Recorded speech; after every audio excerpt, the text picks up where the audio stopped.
All right, welcome. This is Brandon Allen from New Work Revolution Coaching and Training. And today I want to talk about beliefs. And as I work with business owners, and I've worked with a lot of leaders and business owners, probably 300 to 400 over the last 6 years, there's a recurring theme that comes up between the highly successful and the moderately to maybe not successful business owners and leaders that I've worked with. And probably one of the most prevalent things that I see show up in great leaders and great business owners is belief. And so when I work with business owners and I talk about mindset from time to time, and I think for some people it just starts to feel a little airy-fairy and fluffy, like, oh, what does this have to do with me? This doesn't matter. You know, give me the tools. I just need the tools so I can go out and do my job more effectively. But a lot of times what I've recognized is that belief really gets in the way of people doing an effective job in running their business or leading their teams. And so I wanted to talk about two specific things to look at as we explore this topic of belief and how you can really have this show up in your business at a higher level. The first thing is really obvious. It's belief in yourself. And I have business owners that create all sorts of narratives. They're not sure if they believe in their skills at the highest level.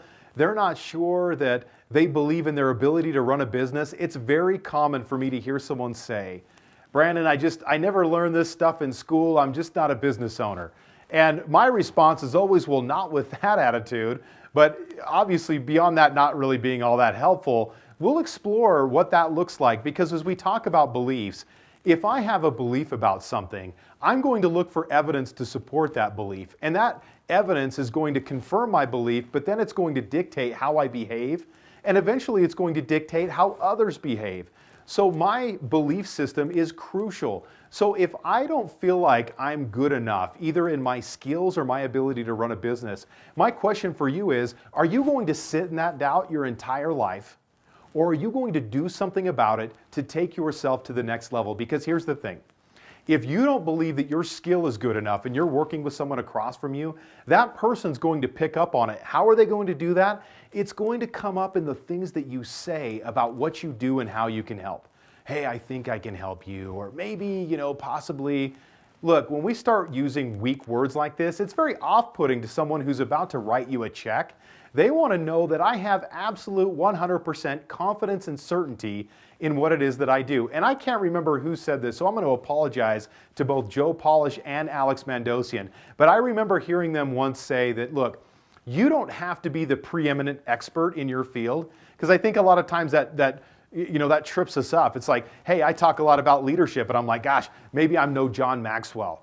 And we start worrying about that. Well, gosh, I don't know as much as John Maxwell does, and gosh, look how long he's done what he does. And and I don't care what industry you're in, you can get into that mentality of someone's always smarter. And here's the thing, someone's always going to be smarter. Someone's always going to know more than you about a specific thing. They're going to say it more eloquently than you do. They're going to be funnier than you are. Whatever it is, there's always going to be someone better. And when I heard this information from Joe or Alex, they had once said, look, stop worrying about, are you the smartest person in the room, and the smartest person in this field. Just look at the person across from you or the people that are in the room with you and just ask yourself, do you know more than they do about the topic of interest that you're speaking on? And can you help this person get to the next level? That's all you need to do. You don't have to get them from point A to point Z. If all they are looking for is from point A to point B or C, that's good enough. So stop trying to be the preeminent thought leader in your particular area and just recognize that you've got value and knowledge that the person sitting across from you likely doesn't have. And if they have more knowledge than you, then there's no point in working with them anyway, so it's fine. So number one, belief in yourself. Don't sit in the doubt of what you can do. Find ways to transcend that so that you can have the utmost belief that you know what you're doing and that you can deliver that through your business. The second thing is belief in what you do, period. And I hear a lot of people who work in different industries and areas where they're just not sure that they believe in what it is that they do.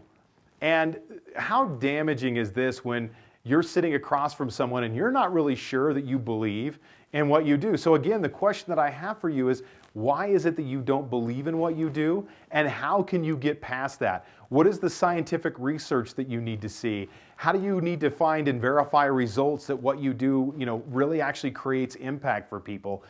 And what I find is that a lot of times we don't do that. We kind of have this doubt. We let this doubt linger on in our head, and it's always something that crops up. And the unfortunate thing is this stuff comes across in the way that we talk, in the way that we engage other people about what we do. And when we're not confident in what it is that we do, other people aren't going to be confident in that either. So if you're not confident in the product or service that you deliver, think about why that is and think about how you can change that. Because really, when I get into this situation, either lack of belief about myself or lack of belief about what I do, I'm faced with two situations. I can keep doing what I'm doing and doubting, or I can investigate like crazy in what it is that I really believe, and then I can find out one of two things. Either what I'm saying is really correct and I believe in it at a high level, or what I'm saying is totally false and it's a lie and it doesn't matter. So which are you going to choose? Are you going to sit in any doubt that you have, or are you going to look for ways that you can transcend that through information, education, knowledge, and preparation? I want to thank you guys for listening to this week's video. We'll talk to you again soon.